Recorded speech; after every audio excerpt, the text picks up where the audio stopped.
Estoy con un gran amigo aquí, con Santiago Alarcón. ¿Cómo estás, Santiago?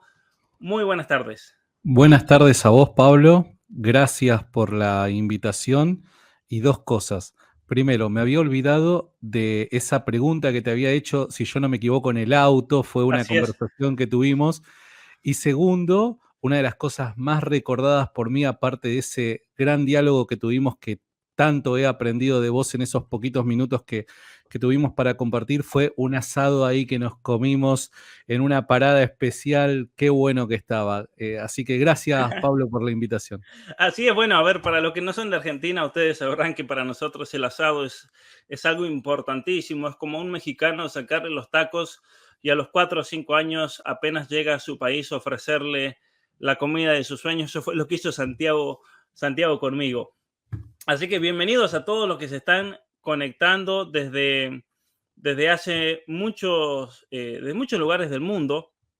El caso de Santiago, y te digo Santiago personalmente, es un caso especial en el sentido en que yo recuerdo que te pregunté por qué hacías apologética. De hecho, te invité una vuelta a este canal y tuvimos una conversación hace menos de un año donde hablamos de la apologética, la importancia de la apologética en la batalla cultural, la importancia de la historia. Y recuerdo que contaste cómo, obviamente ahora te voy a dejar hablar a vos, pero contaste cómo, como a modo de introducción, el hecho de haberte enfrentado dentro de la universidad a muchos ataques al cristianismo es lo que te llevó a profundizar.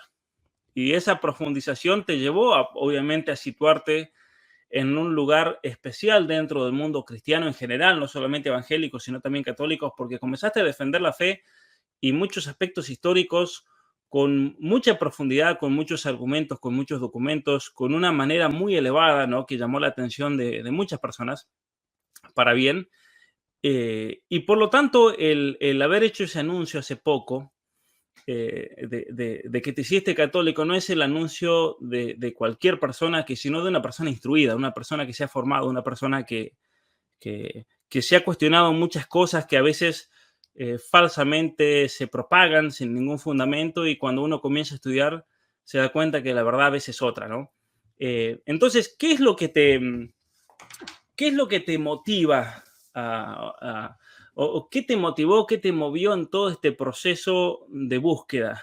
Búsqueda intelectual, búsqueda espiritual, búsqueda de fe, como queramos llamarla. Lo que me motivó fue Cristo. O sea, Ujú, a ver, yo desde el primer momento, hace aproximadamente 13 años, cuando realmente conozco qué es la fe. Yo conocí a mi vieja, me había llevado un par de veces a una iglesia, que esto, que lo otro, pero en el momento en donde asumo un compromiso con la persona de Jesucristo, es que por gracia de Él quedo enamorado de su persona, ¿no? Y ese amor que me permitió sentir, experimentar desde el primer momento, me llevó de una u otra manera, con todos los recursos limitados que tenía, ujú. a poder tratar de nada, saber más acerca de Él. En parte del caminar cometí muchos errores, pero llega un punto, tal y como vos decís, en donde siento que lo que sabía, o creía o conocía acerca de él no era suficiente para responder ciertas preguntas, interrogantes que se podían llegar a presentar. Y ahí es en donde comienzo a trabajar en el tema de la apologética. Ahora, Ujú, dado que hubo un momento en donde tuve que decidir en qué área de la apologética me iba a situar, en aquello en lo que pretendía de una u otra manera especializarme, si de alguna manera se puede llegar a decir eso de mí. Yo decidí el caso de la resurrección de Jesús, porque siempre creí que todo gira en torno a Cristo. Y no solamente todo respecto a la fe únicamente, sino también todo respecto a el orden social, las cuestiones morales, las ideas u objetivos que nosotros nos pongamos en la vida. Si Cristo, como decía el apóstol Pablo, resucitó de los muertos, entonces, parafraseándolo, ¿no? Todo nuestro sistema de creencias tiene que amoldarse a esa realidad histórica, ¿no?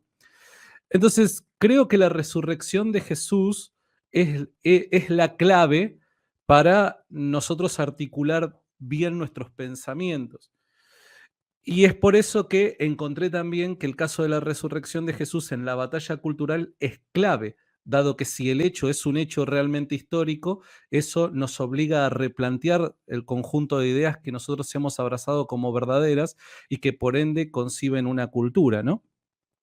Entonces, en este análisis o búsqueda histórica que emprendo, evidentemente tengo que hacer un análisis de fuentes, un análisis que me permita a mí acercarme mediante las fuentes que tenemos a disposición lo más posible a aquel entonces, al testimonio de la iglesia primitiva. Nosotros no podemos conocer el pasado sino por medio de ciertos filtros, y estos filtros son personas que dan testimonio respecto a lo que dicen creer y dicen haber vivido, ¿no? Entonces era clave poder adentrarme en el pensamiento de la iglesia primitiva, en las creencias de la iglesia primitiva. ¿Por qué es que estos sujetos que expusieron su vida creían lo que creían, no se retractaban de sus afirmaciones y demás? Uno cuando intenta hacer, intenta emprender esa investigación, tiene que tratar de encontrar qué es lo que piensan y por qué piensan como piensan, si es que las fuentes lo permiten. Gracias a Dios, este caso está lo suficientemente bien fundamentado, ¿no? Lo suficientemente bien, ¿cómo decirlo?, respaldado por fuentes y evidentemente llega a un buen puerto, ¿no? Hay buenas razones para creer que Jesús resucitó. Ahora, en el camino me voy dando cuenta que habían otras cosas respecto a lo que los primeros cristianos creían que yo no sabía que creían. Te soy honesto, yo nací en una iglesia evangélica, por así decirlo, mi fe nace en una iglesia evangélica donde en principio me habían hecho muy anticatólico. Yo recuerdo hasta el día de hoy, ustedes pueden buscar en redes sociales, en YouTube, videos que yo compartía. Hace unos días me reía porque hay un video que hasta el día de hoy ustedes lo pueden encontrar, tiene, no sé, 12, 13, 14 años, y es un video que afirma que hay buenas razones para creer que el Papa Juan Pablo II iba a resucitar y la resurrección del Papa Juan Pablo II iba a ser la manifestación del anticristo.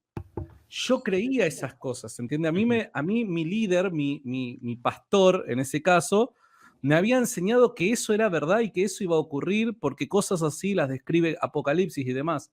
Entonces, acá no estoy para discutir esa clase de creencias para nada, simplemente estoy tratando de mostrarles el marco en el que me encontraba cuando comencé a caminar en la fe. Yo era una persona realmente anticatólica. A Claro. medida que el trabajo en la apologética va avanzando y mi trabajo histórico respecto a Jesús va avanzando, me voy encontrando sin querer con otras cosas respecto a la fe de la iglesia primitiva que era muy similar a cómo el catolicismo concibe su fe en la actualidad.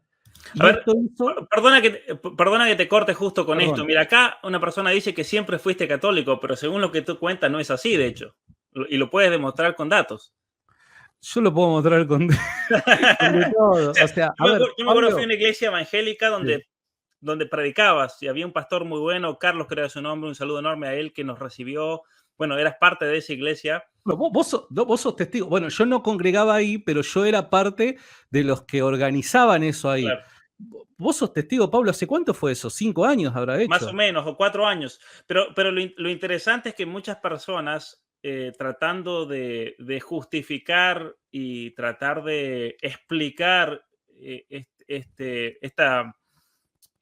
este cambio o este proceso, no vamos a llamarlo cambio, pero yo creo que es un proceso intelectual, es un proceso espiritual, no es un decir, oh, soy ateo y ahora creo en Dios, sino que es un profundizar en la propia fe, ¿no? Claro. Muchos están en una actitud negacionista diciendo, bueno, en realidad siempre fue católico, nunca fue evangélico, porque no pueden admitir que un evangélico pueda profundizar en los evangelios, me parece. Ese es el problema de fondo, ¿no? El problema de fondo. Yo tengo un amigo, mira, Santiago, en Estados Unidos, que él me dijo, pasó por un proceso similar y yo le pregunté en la universidad cómo lo había visto a él, al proceso, y él me dijo, en realidad yo no dejé de ser evangélico, ahora soy más evangélico que nunca, me dijo, ¿no? Porque bueno, había toda una cuestión de fondo importantísima, que es lo que mencionabas recién, y perdona que te corté, pero ahí te dejo seguir, No, está bien. del hecho de que sí vamos a reformar la fe, lo cual es muy importante, reformarse a uno mismo personalmente, uno tiene que ver cómo vivían la fe los primeros cristianos, y yo creo que en eso hay una clave muy importante para seguir, ¿no? Al momento de estudiar seriamente el cristianismo, ¿no? Pero bueno, te dejo ahí, Santiago, para que me sigas contando. Pablo, yo no sé si tenés la oportunidad para mostrarle a la gente, porque hay un montón de gente que dice que yo en realidad nunca fui evangélico, sino Ujú, que siempre fui católico. Te acabo de mandar una foto, no sé si es posible, perdón, ponerla en pantalla, para contar brevemente una pequeña historia respecto a mi pasado. ujú, Pero, o sea, yo era evangélico de cepa. O sea, quizás la gente se queda únicamente con mis afirmaciones este último año. ujú, Quizás se queda con eso, donde ujú. este último año, evidentemente, yo empecé a dejar ese preconcepto de lado y sí empecé a como tratar de ser más objetivo en cuanto a mis ideas. Como podrás ver, Pablo, eso, no sé, bueno, a ver, no sé si lo conoces, no conoces el lugar ahí. ¿Sabés dónde estoy ahí? Eso es la Basílica de Luján, me parece. Eso es la Basílica de Luján. Ujú, ujú. Eso es la En Basílica de Buenos Luján. Aires. Buenos Aires, totalmente. Ahí se hace una peregrinación una vez al año, ¿no es cierto? Es una de las basílicas más importantes que pueden haber en Buenos Aires. Y ahí, si me ves, estoy con una camiseta, una remera celeste, un tanto fea la remera celeste, pero éramos un grupo de personas que yo lideraba, aproximadamente 30 personas, que yo lideraba, que fuimos a la Basílica de Luján a evangelizar. ¿Sabés cuándo me saqué esa foto, Pablo? ¿Sabés qué fecha me la saqué? El 8 de diciembre. ¿Qué es el 8 de diciembre? Y es uno de los días, yo creo, principales, bueno, de la Inmaculada Concepción, pero de las fiestas principales en la Basílica de Luján, ¿no? Totalmente, totalmente. El 8 de diciembre, por lo general, va mucha gente por el tema de la señora de Luján, ¿no? De la Virgen. Y yo llevaba año tras año grupos de personas evangélicas para poder predicarle a esa gente y sacarlas del oscurantismo romano y llevarlas a la fe verdadera. Claro. Aquí, enfrente a esta basílica, delante de la basílica, para los que conocen, hay una gran fuente de agua. En esa fuente de agua nosotros hemos bautizado gente. Ujú, Hemos bautizado gente que random, que iba caminando, a mí me habían enseñado que se acercaba a uno, le predicaba de Cristo, le hacía repetir una oración de fe: Señor Jesús, te recibo en mi corazón, etcétera, etcétera. Y una vez que la persona había repetido dicha oración, ya era un cristiano nacido de nuevo. Por ende, había que bautizarlo. claro. ¿Dónde lo bautizamos? Había una fuente ahí frente a la basílica a bautizar gente. Esto lo hice varios años. Entonces, Ujú. aquellos que digan que yo soy que siempre fui católico y nunca fui evangélico, es porque realmente no me conocen. Quería simplemente mostrar eso tendría un montón de imágenes para mostrar, pero bueno, nada. Quería mostrar para que no se dejen llevar por los comentarios que se suelen decir, ¿no? Claro, claro, claro. Sí, y a veces es increíble los comentarios, muchas veces la manera, mira, por ejemplo, aquí alguien pone una frase de Roger Scruton, que si Roger Scruton lo viese, le corta la cabeza. ¿Por qué voy a llorar si Santiago Alarcón es un caos? El pobre no sabe dónde está parado. Bueno, aquí sí sabía dónde estabas parado y actuabas en consecuencia, lo cual es muy, muy valioso, ¿no? El problema es que uno cree que el otro no sabe dónde está parado cuando no llega a las mismas conclusiones que uno, ¿no? Claro. Si yo pensara como este muchacho que acaba de mencionar eso, seguramente diría: ah, no, es un crack. ¿Pero por qué? Porque representa mis ideas. Entonces es como que tratamos de proyectar en el otro, y si el otro no dice lo que yo creo que está bien, en definitiva el otro está mal. Nunca soy yo el que está mal, ¿no? Es el otro el que está mal. Claro. Pero bueno, como podrás ver, yo no era para nada anticatólico, perdón, católico, sino todo lo contrario, era anticatólico, ¿se Claro. entiende?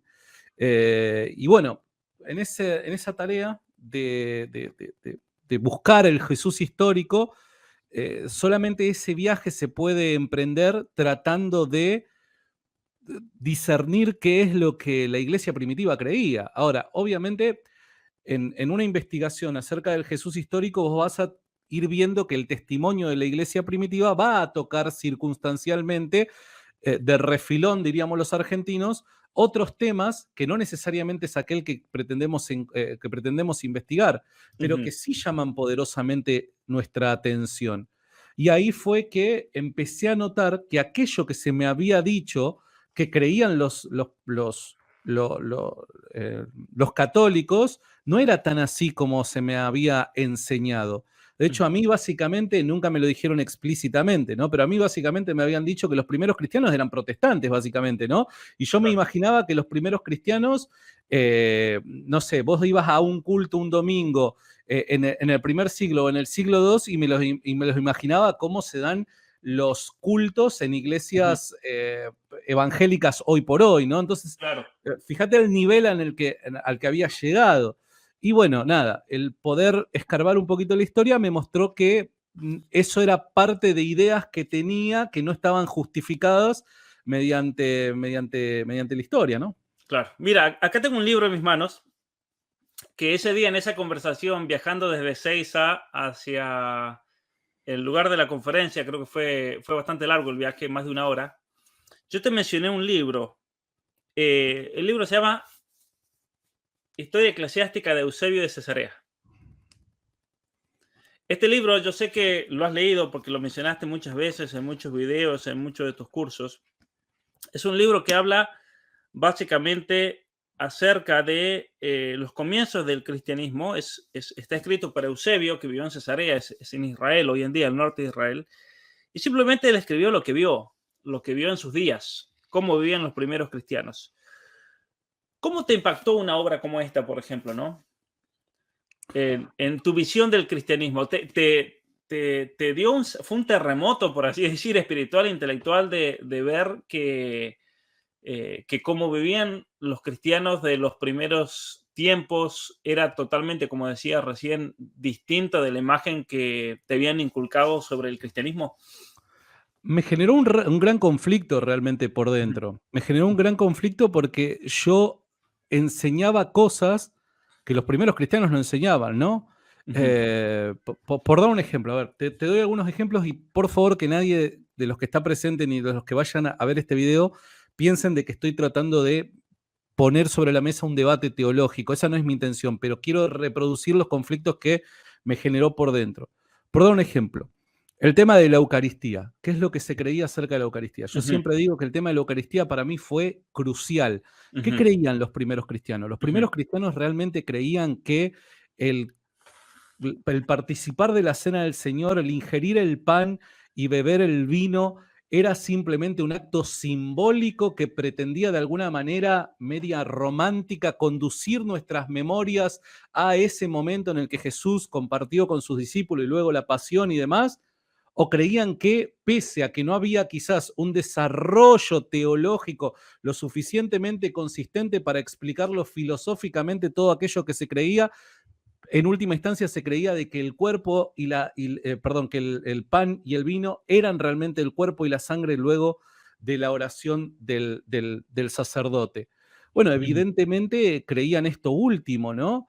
Claro. Y no vamos a pedir, porque si no también se exigen ciertas cosas que no son propios de la época y no está justificado el pedirlas, ¿no? En el siglo I, siglo II, siglo III, no vamos a pedir que estos autores cristianos ya presenten un desarrollo meticuloso teológico respecto a cada uno de los detalles que se creían acerca de la Eucaristía y por qué se creía que la sustancia, la transustanciación particularmente y demás. No podemos pedir esa clase de explicación, pero sí con menciones quizás un poco más menos complejas filosóficamente hablando, Ujú, vamos a notar cómo ellos realmente creían de que estaban consumiendo el cuerpo y la sangre de forma literal. Entonces, cosas como estas a mí me sacudieron el piso, ujú, porque claro, ¿cuál es la razón por la que hay que congregar? A mí todo el tiempo Durante muchos años me dijeron, hay que congregar, hay que congregar. Ok, pero ¿cuál es la razón por la que hay que congregar? Porque me enseñan la escritura, pero si yo me puedo quedar en casa, quizás con mi familia, viendo un video en internet, estudiando las escrituras. Porque nos juntamos a adorar, bueno, pero yo me puedo juntar con un par de amigos con una guitarra a cantarle alabanzas al Señor. ¿Cuál es la razón por la que tenemos que reunirnos, tenemos que congregarnos? Y la única razón es la Eucaristía. Es la única razón. Y esa es la razón por la que, por dar un ejemplo, Ignacio de Antioquía, ya para principios del siglo II, años 106, 107, decía de que no podemos hacer nada separados del obispo, ¿no? Porque el obispo pasa a ser una figura central que une a la iglesia. En el obispo se une la iglesia, dado el don que recibe por parte de Jesucristo transmitido a los apóstoles y luego estos lo transmiten a los obispos que levantan, ¿no? Entonces, recién ahí pude entender la razón que me lleva a necesariamente congregarme, porque yo no puedo encontrar lo mismo en una reunión de amigos creyentes que un domingo cuando el sacerdote realmente consagra al pan, ¿no? Eso yo no lo puedo hallar. Entonces, hay ciertas cosas que la verdad me golpearon internamente, Ujú. sacudieron los cimientos de lo que creía que ella era algo sólido en mí. Mira, Santiago, justo que estabas mencionando eso, eh, hay un gran problema, yo creo, dentro del cristianismo en general, de todos los cristianos, no hablando específicamente en católicos o cualquier otra denominación. Y es muchas veces, lamentablemente, la gran ignorancia con respecto a las escrituras, con respecto a la tradición, es decir, cómo se transmitieron las escrituras, y con respecto al magisterio. Y con eso me refiero a cómo se ha enseñado y cómo se ha entendido a lo largo de la historia. Porque si verdaderamente el cristianismo tiene a las escrituras que son inspiradas por Dios, y eso yo creo que todos los cristianos están de acuerdo en eso, Dios no puede dejar la Biblia suelta para que después cada uno la interprete como quiera o se peleen o se maten entre ellos, no. Sino que tiene que haber una guía y una enseñanza. Y el cristianismo, desde sus comienzos, ha tenido una doctrina y un magisterio, una enseñanza. Magisterio viene del magisterio. Cuando estudiamos el magisterio, ¿para qué? Para enseñar en las escuelas, ¿no?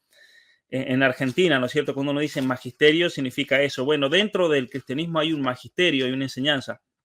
Y por eso es muy importante, me parece a mí, para la defensa del cristianismo ante toda esta cultura de la muerte, del progresismo, del ateísmo que vivimos hoy en día, el ir a las fuentes para entender verdaderamente qué es el cristianismo, qué significa ser cristiano. Y hay un pasaje en San Juan, estaba hablando del tema de la ignorancia. Hoy lamentablemente, en las escuelas, en las universidades, no se estudia este idioma. A ver si se ve ahí. Este idioma es el griego, ¿sí? Este idioma es el griego.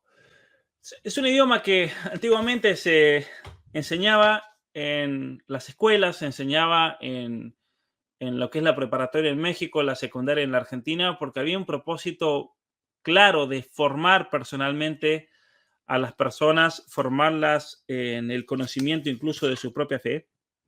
Y para poder entender la Sagrada Escritura, muchos deberían saber que es clave para poder interpretar, al menos de una manera correcta y según el sentido, ya sea literal o alegórico o profético de las escrituras, el interpretarlo en griego. Porque una vez que se traduce, se cambian y se pierde mucha de la fuerza de lo que se manifiesta. Recién hablabas de Jesucristo cuando dijo que había que comer, ¿no? Su cuerpo y su sangre. Y menciono eso porque en griego, y esto para que no saben griego, les va a venir muy bien para comprender el significado de las escrituras. En griego hay una palabra que significa comer en sentido figurativo, simbólico, y hay una palabra que significa comer en sentido literal y que se traduce como masticar. Y cuando Jesucristo habla en el discurso de pan de vida y les dice, si no comen de mi cuerpo y de mi sangre, ¿no? Y sigue el pasaje, él habla literalmente de masticar, el que no mastica en el sentido literal, no el sentido simbólico. Y en ese momento, ¿te acuerdas, Santiago, que muchos de sus discípulos lo abandonan a Cristo? Y dicen, ¿cómo va a decir eso? ¿Cómo va a decir que tenemos que masticar su cuerpo y beber de su sangre? Y Jesucristo ahí tranquilamente podría haberle dicho, muchachos, disculpen, me están malinterpretando, estoy hablando en términos simbólicos. No, los dejó que se fueran, ¿no? Y yo creo que eso es un pasaje bastante fuerte realmente de las Escrituras, porque después cuando vemos lo que comentaba recién de cómo los primeros cristianos, pueden ver muchas obras, está la historia eclesiástica de Eusebio, están las obras de los padres apostólicos que se llaman, que Santiago las has estudiado y las has mencionado mucho en los últimos tiempos, nos da una clave de cómo vivían los cristianos en las primeras épocas, ¿no? A mí muchas personas me dicen, ¿de qué religión eres? Y yo les digo en chiste, soy paleocristiano.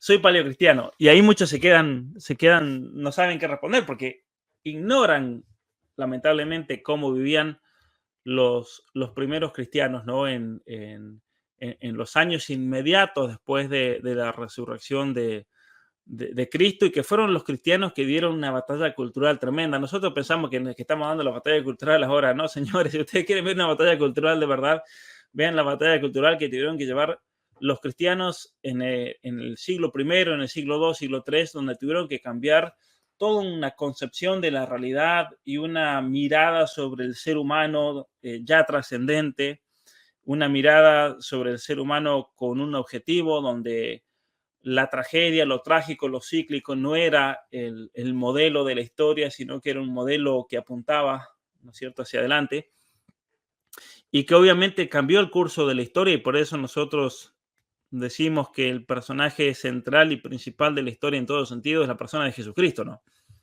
Sí. Totalmente. Además, fíjate qué interesante que es esto, ¿no? Recordemos de que nosotros no podemos, no sé, comprarnos un DeLorean, llevarlo a 88 millas por hora y programarlo, ¿no? En aquel tiempo, visitar el primer, segundo siglo para ver a ver realmente estos primeros cristianos que creían, ¿no? Pero hay ciertas cosas que nos arrojan luz respecto a las creencias de estos primeros cristianos. Por dar un ejemplo, ¿cuál es la razón por la que la Eucaristía, al celebrarse la Eucaristía, ¿no? En la reunión del domingo, ¿cuál es la razón por la que los diáconos, esa misma Eucaristía que había sido consagrada, se la acercaban a los enfermos? ¿Por qué no le acercaban directamente cualquier otro trozo de pan? ¿Por qué tenía que ser el mismo que había sido consagrado por el sacerdote, ¿no? ¿Por qué, por dar un ejemplo, se cuidaba tanto en tiempos de persecución la Eucaristía consagrada? ¿Por qué los cristianos hasta con su propia vida cuidaban a la Eucaristía consagrada en tiempos de persecución? Si era meramente pan, ¿por qué simplemente no lo tiraban por ahí y ellos salvaban su vida? Evidentemente, estas acciones muestran que había algo que ellos creían en algo respecto a ese pan, que no lo hacía solamente pan común, sino que ellos creían que era un pan especial, ¿se entiende? Un pan irreemplazable, porque no se podía reemplazar con cualquier otro pedazo de pan y simplemente suplantarlo, así como si nada. Entonces, hay ciertas cosas de la historia que debe llamarnos la atención, porque en definitiva, fíjate qué interesante es esto. Hay un eslogan dentro de las iglesias evangélicas. Y este eslogan es, tenemos que tratar de parecernos a la iglesia naciente, ¿no? La iglesia naciente, la iglesia naciente.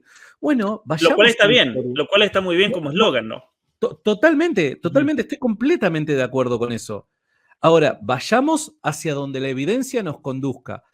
¿Quieren ir hacia la iglesia primitiva? ¿Quieren tratar de parecerse lo más posible a la iglesia primitiva en cuanto a creencias?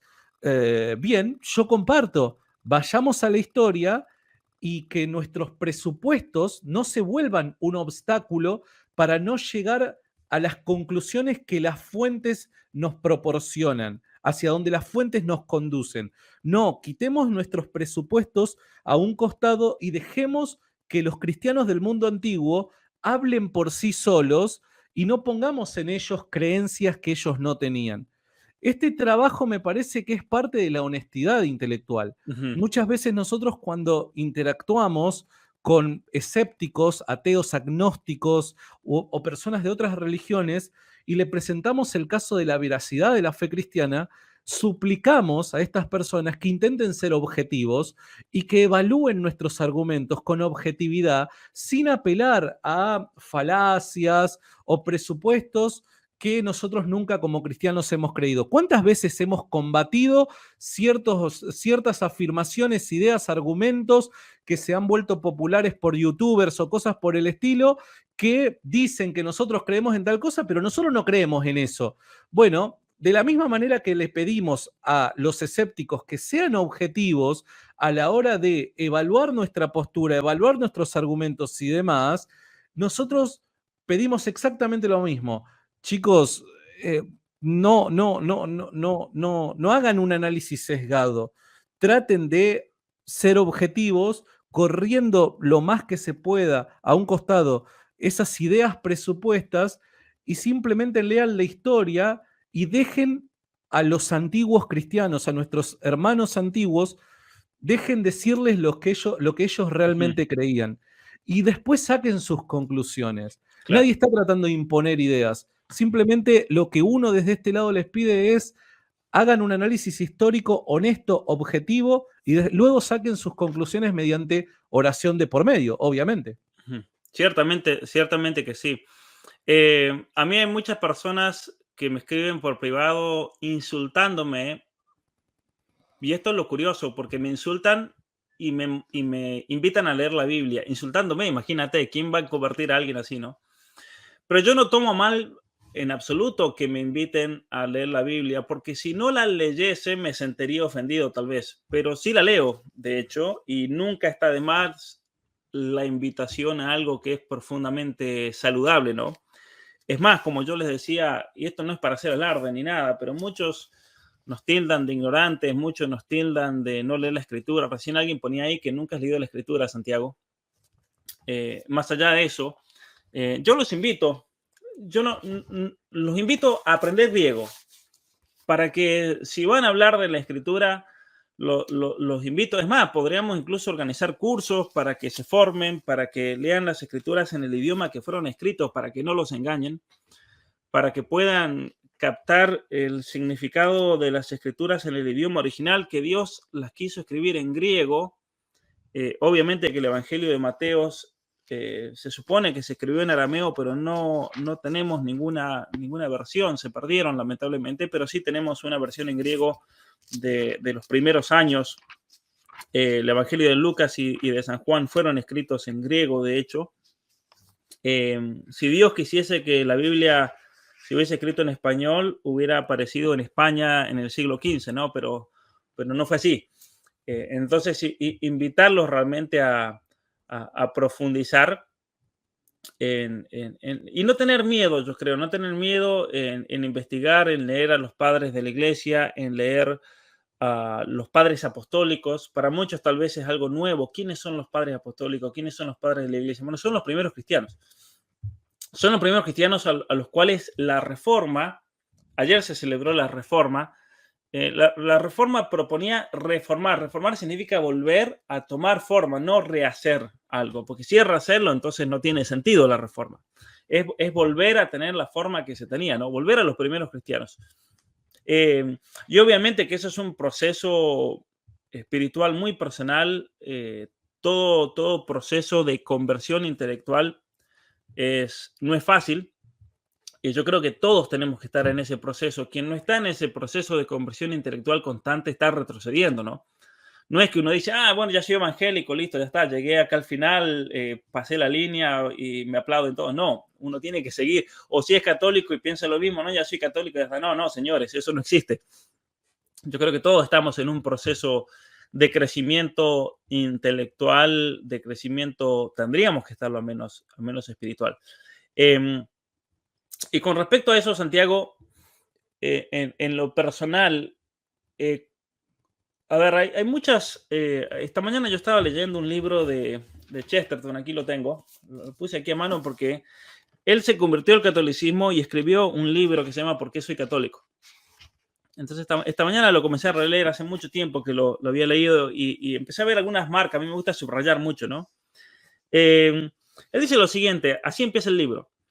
La gran dificultad en explicar por qué soy católico es que hay 10.000 razones, las cuales todas se resumen a una sola, que el catolicismo es verdadero. Así comienza el libro, suavecito, suavecito. Patada al pecho, ¿no? Hay 10.000 razones, pero todas se resumen en una. El catolicismo es la verdad. Ahora, Chesterton a este libro lo enfoca dentro de ese proceso de búsqueda de la verdad, ¿no? Y lo primero que uno escucha, argumentos, ¿no? Obviamente que no hay que desestimarlo. Lo primero que uno escucha es, pero hay mucha corrupción en la iglesia, hay un papa que tal cosa, hay un obispo que tal otra. Ciertamente que en las personas humanas vamos a encontrar muchas falencias, pero es algo que es parte, yo creo, de la sociedad humana como tal, porque si no me voy a hacer católico por falencia de ciertas personas, entonces tendría que renunciar hasta mi nacionalidad, imagínate, yo decir, voy a renunciar a la nacionalidad argentina porque tenemos una chorra como Cristina Fernández de Kirchner en el gobierno, ¿no? Pero ante esa dificultad real, es una dificultad real, me parece a mí. ¿Cómo fue tu proceso? Si de alguna manera puedes ejemplificar eso o expresarlo con palabras, ¿no? ¿Cómo fue el proceso de decir, bueno, a ver, voy a ser parte de una iglesia que históricamente me enseñaron un montón de cosas que tal vez sean reales o no sean reales, exageradas o no exageradas, siempre son una especie de obstáculo, ¿no? A ver, yo personalmente no tuve grandes inconvenientes en Ujú, saltear ese obstáculo. ujú, Siempre, a ver, yo creo que Dios es sabio, ¿no? Dios es sabio. ¿Quién podría poner en duda eso? Y pese a que quizás fui conociendo progresivamente, ¿no? Ciertas cosas referentes a mi fe, había algo que tenía en claro desde que comenzó mi trabajo haciendo apologética. Y es que, por sobre todas las cosas, tengo que analizar ideas. Aún muchas veces, eh, independientemente de quién las diga, yo tengo que analizar ideas. Entonces, de repente nosotros tenemos una iglesia católica que, como vos decís, en mayor o en menor medida, muchas veces con verdad y muchas veces con gran exageración, tiene hoy por hoy en Occidente una mala fama, ¿no? Y hablo como ujú, institución, ¿no?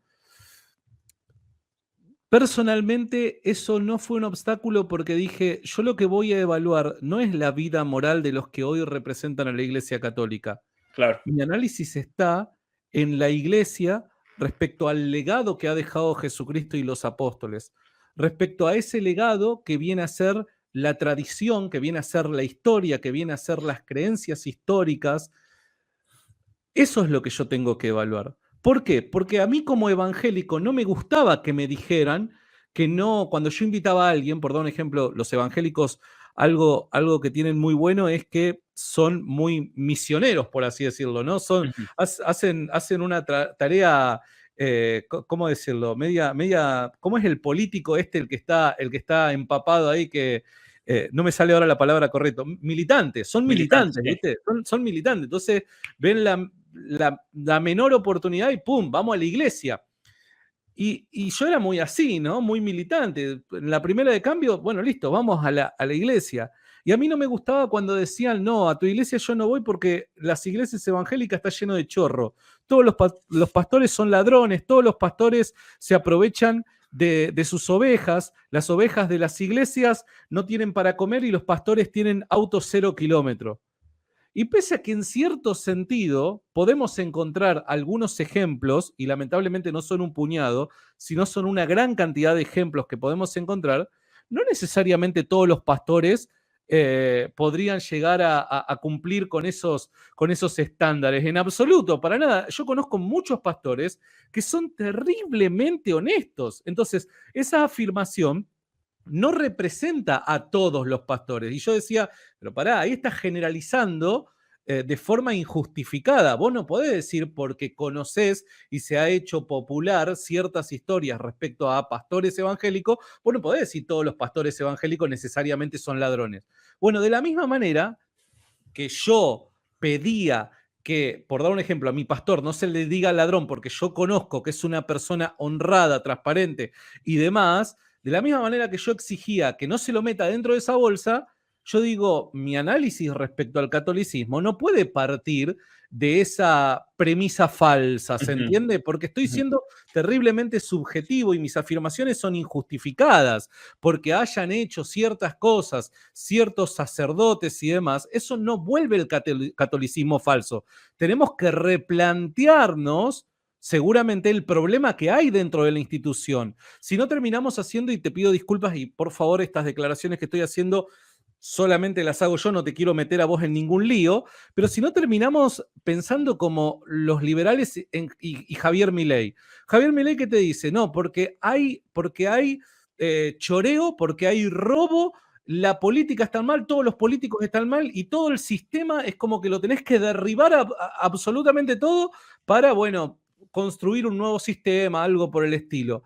Perdón, pero si hay ladrones, tenemos que quitar los ladrones. No necesariamente el sistema es algo que esté mal, sino que las personas que administran el sistema deben de ser seguramente removidas de su cargo y tratar nuevamente nosotros, mediante el voto, poner a aquellas personas que sí administren bien las cosas. Lo mismo pasa en estos otros círculos, ¿no? Nosotros obviamente tenemos que replantearnos muchas cosas respecto a los líderes y demás. No hablo del catolicismo, sino hablaba como evangélico, ¿no? Porque hoy como católico jamás podría pensar algo similar porque recién estoy entrando a este lado, no me puedo hacer el crítico, ni mucho menos. Pero yo decía, bien, no podemos decir de que todos son ladrones y demás, no. A ver, no podemos por eso estar tampoco en contra de la iglesia como sistema. Hoy por hoy un montón de evangélicos están adoptando nuevas formas de vivir la fe en comunidad, apartándose de la institución de la iglesia y creen que porque se juntan un par de amigos con un par de guitarras a tocar un par de canciones que te acarician el corazón, ellos ya están haciendo iglesia. Hoy por hoy hay un creciente sentido de rebelión, por así llamarlo, en ciertos grupos evangélicos que tratan de desvincularse del sistema eclesiástico para, para vivir la fe a su manera. No, chicos, el hecho de que hayamos sido defraudados por ciertos líderes, eso no nos justifica para apartarnos del sistema instituido por el mismo Jesucristo y sus apóstoles. Si Jesús llamó a que la iglesia fuera de la forma en la que es, con sus jerarquías, con su orden, con su liturgia y con sus sacramentos, ¿quiénes somos nosotros para oponernos a ello, aun cuando ciertos líderes estén haciendo mal las cosas? No, como parte de la iglesia, sí, transformemos eso, cambiemos eso, pero no el sistema, porque el Ujú. sistema es dado por Dios. ¿Se entiende? Entonces, me parece terriblemente injustificado por la mala praxis tratar de destruir el sistema o hablar mal de él o creer que el sistema está mal. No, son quienes administran el sistema los que están mal. Claro, así es. Acá no estamos censurando ningún comentario para nada. Para ver un argumentum que tiene su nombre en latín, curiosamente, pero más allá de eso, no estamos censurando absolutamente ningún comentario. Simplemente los invitamos a todos los que están insultando, hay muchos ahí insultando, lamentablemente, dando una muy mala imagen del cristianismo, porque como un cristiano que se dice seguidor de Cristo va a insultar a otro, ¿no? Eso es algo Eh, que a mí me llama poderosamente la Ujú. atención, Pablo, y no es una crítica, porque también mucha gente me tildó de progre por decir esto. Y yo digo, yo no quiero que nadie coincida con mis ideas o imponerle mis ideas, perdón. Yo no quiero imponer mis ideas. Tampoco Claro, estoy en desacuerdo con que critiques mi postura con argumentos. No estoy en desacuerdo con eso. claro. Yo promuevo la crítica, la discusión y demás. Claro, pero Lo que que lo a mí hagan me con parece argumentos, no con incorrecto. insultos. Por ejemplo, acá Bueno, dice, acepta las críticas, traigan argumentos, no insultos. ahí es donde está el problema. Digo, supuestamente, quienes me critican por apóstata y hereje. Y quienes me critican son personas nacidas de nuevo que tienen a Cristo en su corazón. Reproduzcan lo que dicen tener en su corazón en sus comentarios. Porque literal, Pablo, si yo te mostrara la cantidad de no desacuerdos, los desacuerdos están todo bien, chicos, yo no soy progre. Fantástico los desacuerdos, no tengo ningún tipo de problema. Claro. El problema es cuando te escriben únicamente para insultarte. Hay comentarios, Pablo, y hay mensajes privados que me envían. Gordo de M, ¿te Ujú. atreves a decir estas cosas? Sos un mentiroso. Estás un montón de acusaciones que vos decís, papá, si supuestamente vos tenés a Cristo en el corazón, yo ya no sé más de qué se trata el cristianismo, te soy honesto. Ujú. Así es, así es. No, simplemente mi único consejo a todas estas personas es invitarlos a lo que yo hago siempre, a la formación personal, al estudio. No le tengan miedo a los libros. No sean perezosos. Lo mismo que le digo a los progres, no sean perezosos. Porque si realmente creen que están en una posición verdadera, no tienen por qué temerle a la historia, no tienen por qué temerle a los documentos, a los testimonios, especialmente de los primeros cristianos. Yo creo que es importante tener eso en cuenta y cómo se fue desarrollando la comunidad. La comunidad significa iglesia, la comunidad de cristianos.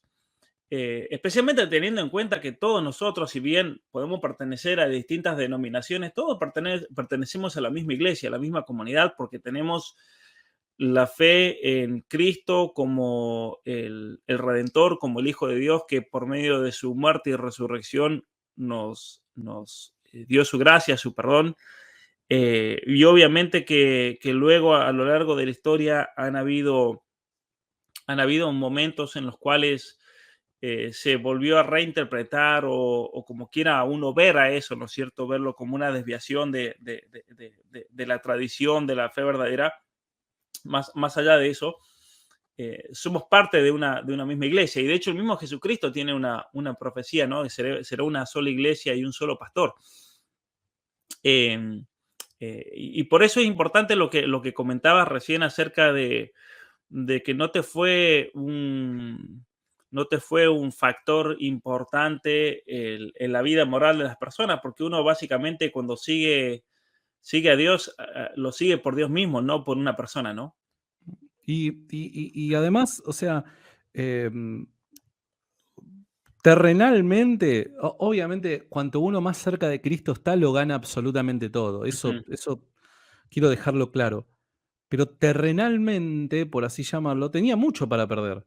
Tenía ujú, mucho para perder al tomar esta decisión. Yo simplemente la gente que puede, que se toma unos minutos para oír esta conversación que estamos teniendo con vos, ujú, Pablo, me gustaría que se tome unos minutos para decir, che, este gordo, este flaco, llámame como quieras, que durante tanto tiempo me bendijo su trabajo porque de alguna manera me permitió a mí, no sé, tener un acercamiento a la fe cristiana de una forma un poco más objetiva. Si es que de alguna manera a alguien ayudé. ujú. Simplemente yo no te pido que creas lo mismo que yo. Yo te pido que consideres las razones que me llevaron a tomar de la noche para la mañana, por así llamarlo, pese a que no fue así, pero desde la perspectiva de ustedes fue así. Un día me levanté y dije, muchachos, soy católico. ¿Qué fue aquello que me motivó a hacer lo que hice? Porque evidentemente a nadie le gusta que le estén creando memes todo el tiempo, que lo insulten, que hagan video reacciones, que esto, que el otro, y que todo el tiempo de lo que se hable mal, ¿no? A Ujú. nadie le gusta eso, nadie lo disfruta. No es que yo me siento en la reposera de mi casa a disfrutar los comentarios de los haters. En absoluto, no es un hobby mío. Ahora la pregunta es, ¿qué me motiva a asumir esto? ¿Qué es lo que me motiva? Si de alguna manera vos en algún momento creíste de que yo soy una persona objetiva a la hora de tratar el caso histórico de la fe cristiana, Ujú. simplemente consideralo, nada más. Después tomá la postura y llegá a las conclusiones que vos consideres que son apropiadas, pero simplemente consideralo, nada más. Claro, y aparte lo vamos a respetar y lo vamos a querer como persona humana que es con toda su dignidad, porque aquí hay muchas personas que dicen la vida, la dignidad humana, pero uno no piensa como ellos y salen a matar, se les acabó la dignidad humana, se les acabó todo. Por ejemplo, mira aquí, de vuelta, llamando a salir de este canal, por ejemplo, porque somos antiprotestantes. A ver, ahora yo acabo de dar una gira en México. me preguntaba justo antes de comenzar el vivo cómo fue la gira. Fue mortal, me levantaba a las 3:30 de la mañana, dormía entre 1 y 2 horas por día durante un mes prácticamente, salvo unos días que pudimos descansar. Un sacrificio gigantesco y fuimos a muchas congregaciones evangélicas a hablar con todo el amor del mundo, a enseñarle a la gente, a tratar de iluminarlos, a apoyar a los hermanos pastores que están dando la batalla también desde su lugar. Y decir antiprotestante, ¿no? Con los sacrificios que eso significa. Para nada, al contrario, ¿no? Es una locura. Yo no podría ser antiprotestante dado que las personas que más amo en esta vida son todos protestantes. Claro. Aparte, yo creo que, a ver, la comunidad evangélica, en tu caso particular, ha formado una parte muy importante de tu vida, ¿no? Mi esposa es evangélica, Pablo. Claro, O sea, si yo de verdad fuera antiprotestante o de alguna manera tuviera odio hacia los protestantes y claro, demás, mi casa en este momento sería, o sea, no sé, Chernobyl, ¿se entiende? O sea, sería inhabitable mi casa. claro, Pero mi esposa es evangélica, mi esposa no toma la misma decisión que tomo yo, mi esposa no da el mismo paso que doy claro, yo. Y ahora estamos charlando a ver el fin de semana dónde nos vamos a ir a pescar, ¿se entiende? claro. Entonces, nada, mi mamá es evangélica, Pablo. Mis mejores amigos son evangélicos, Pablo.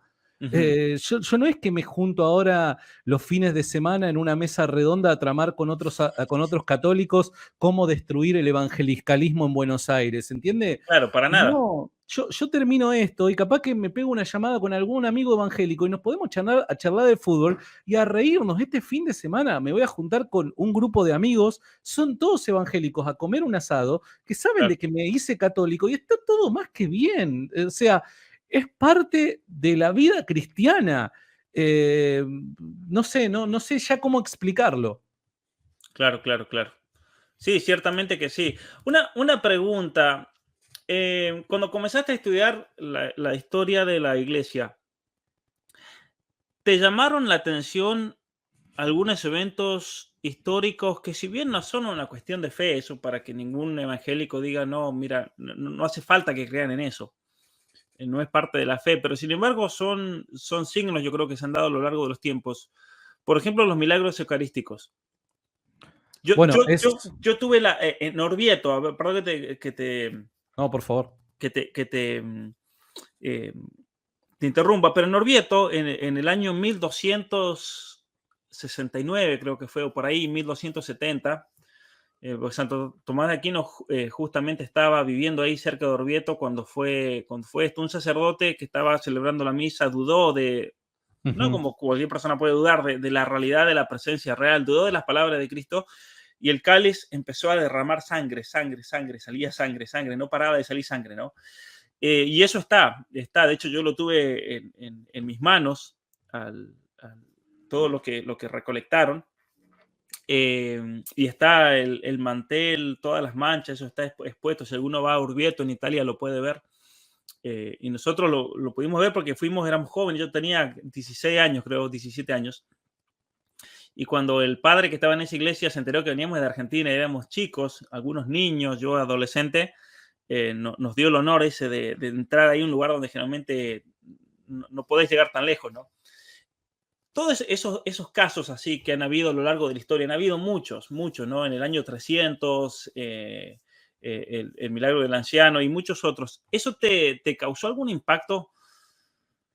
Bueno, en principio, a ver, yo te soy honesto, ¿no?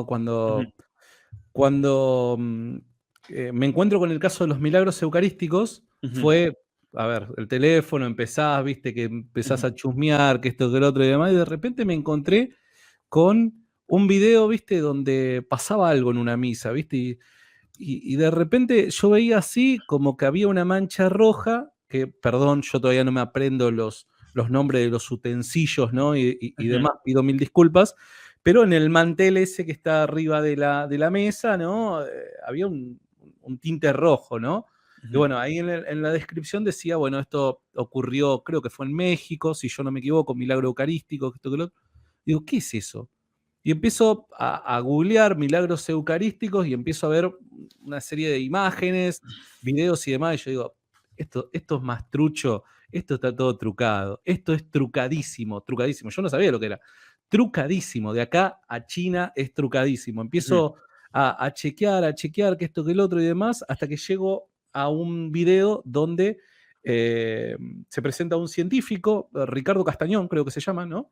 ujú, Corríjanme si no es esta persona, que era ateo y que luego de solicitarle que haga estudios a milagros eucarísticos, se vuelve católico. El ujú, tipo era ateo y sus estudios de los milagros eucarísticos los comienza siendo ateo.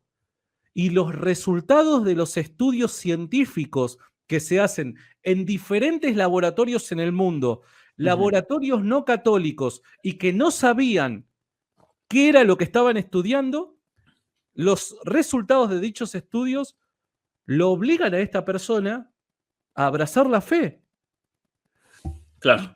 cuando veo los estudios y cómo se los presenta y demás, empecé a preguntarme, ¿qué onda con esto? Porque pará, yo como intento de apologista, yo me canso de presentar razones para defender el caso de los milagros.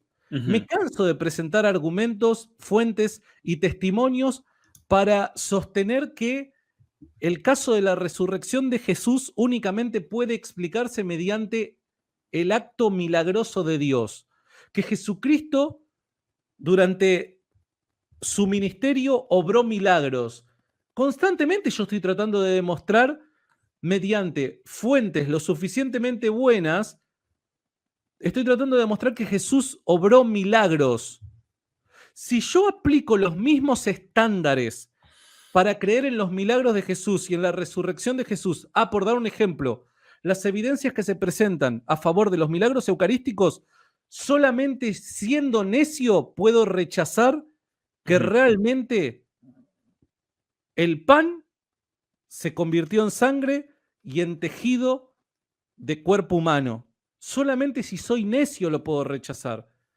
Porque esos mismos estándares que yo aplico para mostrar de que es racional creer de que el Dios trascendente obró al tercer día para devolverle los signos vitales a Jesús de Nazaret, cuando aplico esos mismos estándares al caso de los milagros eucarísticos, me llevo la sorpresa de que evidentemente no hay otra explicación a este fenómeno que no sea que Dios ha obrado de forma sobrenatural. ujú, Eso me voló la cabeza, porque ujú, cuando estamos delante de un milagro, Pablo, y yo creo que ningún cristiano piensa lo contrario, seas católico romano, seas ortodoxo griego, seas evangélico pentecostal o seas calvinista de cepa. Yo creo que independientemente de eso, cualquier cristiano afirmaría que ante un evidente milagro se terminaron los argumentos. No hay, no, ya está. O sea, y el mismo Jesús aplicó esa regla. El mismo Jesús, cuando quisieron venir a contraargumentar o a refutar su ministerio, Jesús que les dijo, si por el dedo de Dios expulso los demonios, echo fuera demonios, eso quiere decir que el reino de los cielos se ha acercado a vosotros. ¿Qué es lo que le estaba diciendo Jesús? Si ante evidentes milagros que están presenciando, si ante estos evidentes milagros que están presenciando, ustedes no se convencen de que el reino de los cielos se ha acercado a vosotros, y muchacho, otra cosa no puedo ya más hacer. ¿Se entiende? Entonces, yo te tengo que ser honesto. Si quiero ser honesto con Dios, quiero ser intelectualmente honesto, cuando aplico los mismos estándares que utilizo para defender la fe cristiana y el nacimiento, origen de la fe cristiana, al caso de los milagros eucarísticos, llego a la misma conclusión. Evidentemente, la mano de Dios anduvo por acá. así es. Así es. Ahí alguien pone un comentario, a ver, donde se pone, manifiesta ignorancia sobre la época también. Sería importante estudiar todo esto. Por ejemplo, aquí dice, el catolicismo primero no sabe redactar bien, porque no se sabe qué quiere decir. Habla de aprender griego cuando el catolicismo le enseñó latín. A ver, los primeros padres de la iglesia está todo escrito en griego. A mí no me lo pueden contar esa porque yo lo tengo, los libros, lo he leído. Juan Crisóstomo predicaba en griego. En algunos lugares, por la influencia de la región latina en Roma, se hablaba el latín, y entonces tenemos a padres de la iglesia como Agustín de Hipona, que al norte de África predicaba en latín, porque era el idioma que se hablaba. Los primeros, todos los primeros testimonios y todos los manuscritos originales que se fueron transmitiendo a lo largo de los siglos, los primeros 3 siglos, están todos en griego, como lo vemos aquí. La iglesia leía en griego. Una vez que se extiende el imperio romano y extienden en latín y se vuelve la lengua franca, entonces se traduce la Biblia del griego a el latín vulgar, del vulgo, del pueblo. Por eso se le llama la vulgata, habían 2 traducciones. Primero la Vetus Latina, esto para muchos de ustedes es totalmente nuevo, y por eso yo los quiero invitar a estudiar realmente y a profundizar la historia de su propia iglesia, de su propio cristianismo. Se traduce primero la Biblia al Vetus Latino, la Vetus Latina, y luego se hace una actualización que la hace San Jerónimo, que se va a vivir a Jerusalén, estuvo en Belén viviendo en una cueva, él aprende el hebreo para traducir la Biblia al latín, que esa es la Vulgata, es la segunda traducción que hay, que en esa época ya el latín se vuelve la lengua franca del mundo conocido. Pero por eso es importante. Entonces yo los invito, aprendan latín, aprendan griego, pero obviamente que para los evangelios es más importante aprender el griego porque el latín fue traducido del griego, entonces no tiene sentido leer una traducción. Nuevamente, sí, invitarlos a que se formen, no sean perezosos. Si me permitís un instante nada más, y no quiero transformar esta conversación en una conversación mística ni nada por el estilo, ¿no? Pero me quedo con un comentario de una persona llamada Jorge Quesquén, que puso hace momentos nada más lo siguiente. Dice: el demonio se disfraza de ángel de luz y hace milagros. Si no, pregunten a los brujos. Yo simplemente quiero hacer un llamado de atención a los evangélicos, a los protestantes, y decirles: de forma apresurada no hagan esta clase de juicios.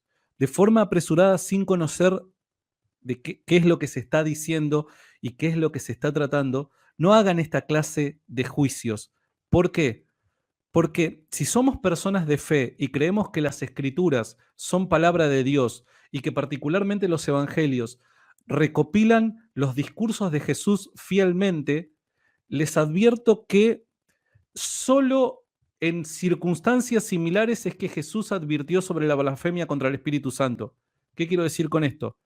La única oportunidad en donde en los evangelios se advierte contra la blasfemia contra el Espíritu Santo, que sería el único pecado imperdonable, es cuando los fariseos de forma negligente y necia acusaban a Cristo de que la causa del poder milagroso y de los milagros que obraba no era Dios, sino Satanás. Entonces, adjudicarle el poder milagroso de Dios a Satanás es, en labios de Jesús, la blasfemia contra el Espíritu Santo.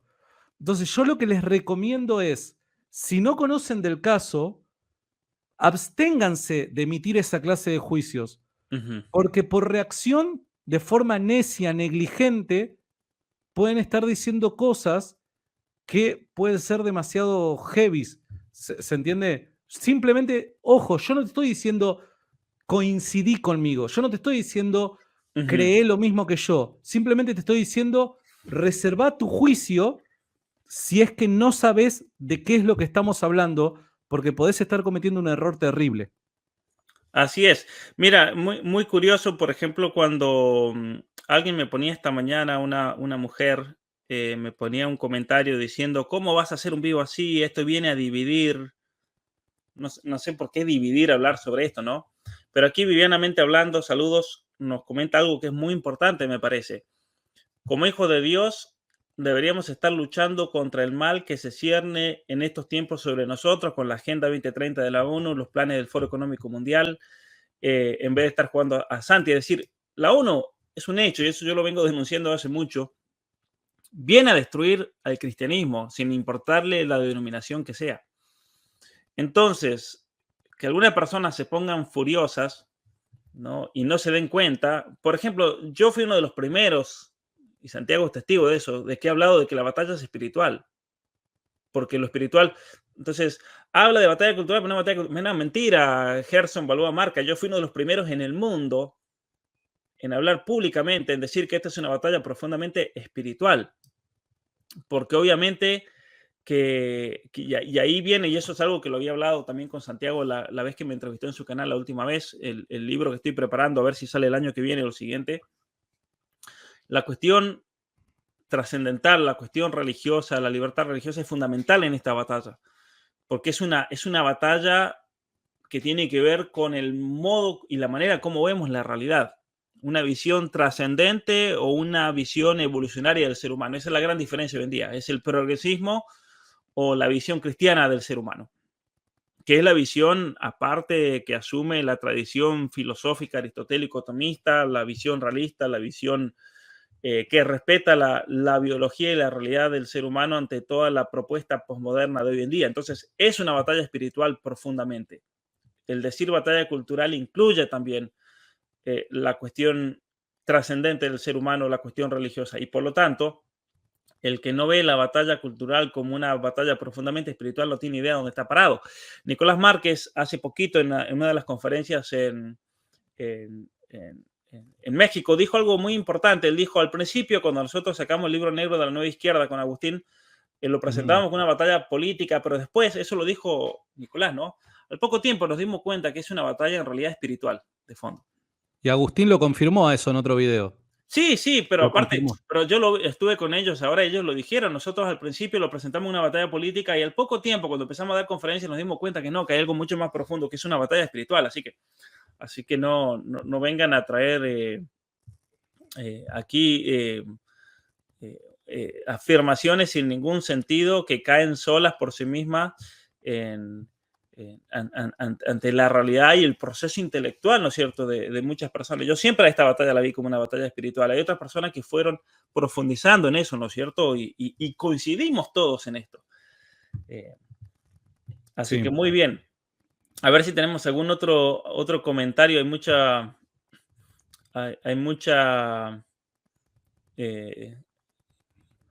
ataque. Los primeros cristianos, esto es falso, creían una multitud de cosas, astrología, porque no es mentira.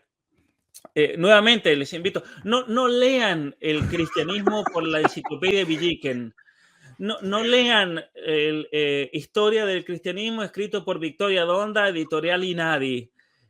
No lean Los primeros cristianos por Bachelet y Lula. Gloria Álvarez posteando qué es lo que creían los Claro, primeros cristianos. no No, aprendan chicos, no son las cristianismo mejores fuentes. del feed del tweet de Gloria Álvarez, señores. Vayan, hagan lo que hizo Cristiano, no tengan miedo, los libros son valiosos, los libros no muerden, y si no están de acuerdo con algún libro, tienen la oportunidad ustedes de decir, bueno, a ver, razonar, pensar, contraargumentar, buscar otro fundamento, pero lean libros, lean las escrituras, obviamente, lean cómo los primeros cristianos interpretaron también las escrituras, cómo las vivieron, eso también es importantísimo, ¿no? Es Totalmente. importantísimo. Realmente me parece muy importante eso, muy importante. Por ejemplo, aquí se autodestruye, Oscar, porque dice sola fide, sola escritura, sola gracia, solo Cristo, solo Dios. Sí, hermoso todo en latín y todo lo demás es petulancia, pero él acaba de hacer una afirmación por encima de esto. Está haciendo una afirmación magisterial y doctrinaria y dogmática. Entonces, ¿se entiende cómo es este comentario se autodestruye a sí mismo? Sí, sí, personalmente sí, y además acá hay un problema. Esto lo charlaba el otro día con José Plasencia, ¿no? Que veo muchos comentarios donde se exige una corroboración bíblica de forma explícita y múltiple en múltiples pasajes acerca de ciertas creencias que los católicos viven, ¿no? Y confiesan. Y este es el problema. El problema parte por el método que se emplea a la hora de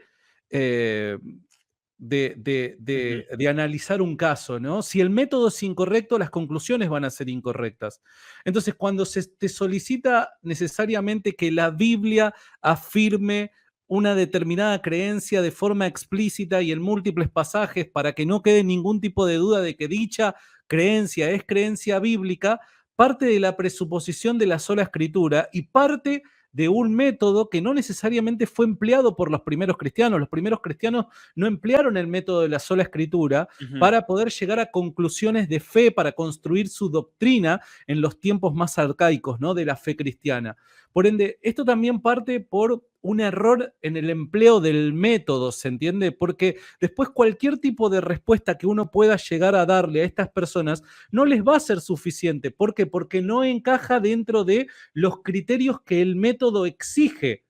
Entonces acá no es una discusión de Biblia sí o Biblia no. Evidentemente los católicos creemos que la Biblia es palabra de Dios y cualquier doctrina que contradiga lo que la Biblia afirma no se tiene que abrazar.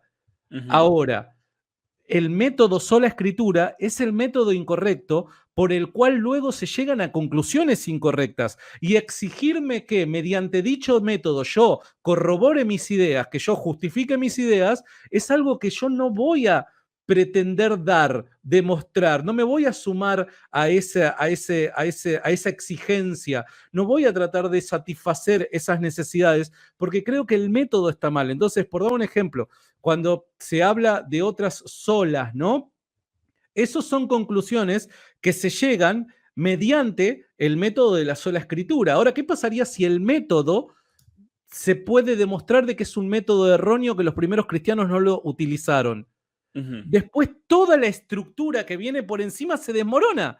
Vos no necesitas atacar cada uno de los pisos que vienen encima de la estructura. Vos necesitas simplemente demostrar que los fundamentos de la estructura que va a ir construyendo hacia arriba están mal. Una vez que vos demostrar de que los fundamentos están mal, no necesitas atacar otros pisos. Acá me parece que hay un problema de método. Y eso es lo que yo llamo a simplemente a revisar, ¿no? ¿Será que los primeros cristianos realmente defendieron la sola escritura? Así es. Acá dice, con que Santiago no sea ni socialista ni liberal, me doy por bien servido. Un saludo. Totalmente, totalmente. No sería ni uno ni el otro. Así, bueno, Santiago, ya llevamos una hora y cuarto, así que vamos a ir despidiendo para no tomar más tiempo y para que muchas personas también puedan ver este video y reflexionar.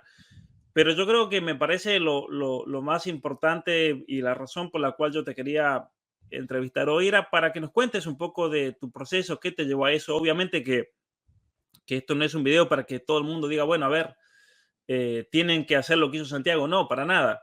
Pero sí es una invitación para que estudien, para que se formen, para que no le tengan miedo a los libros y no me vengan aquí con falsos argumentos. El otro día, un hombre, fíjate la ignorancia de la gente, me dijo lo siguiente en México. Me vino a retar, yo estaba con mis libros y me vino a retar diciéndome, esto son palabras humanas, esto no sirve para nada, solamente tenemos que leer la Biblia, no sé qué me dijo. Mi libro contra la ideología de género, para entender lo que está pasando hoy en día.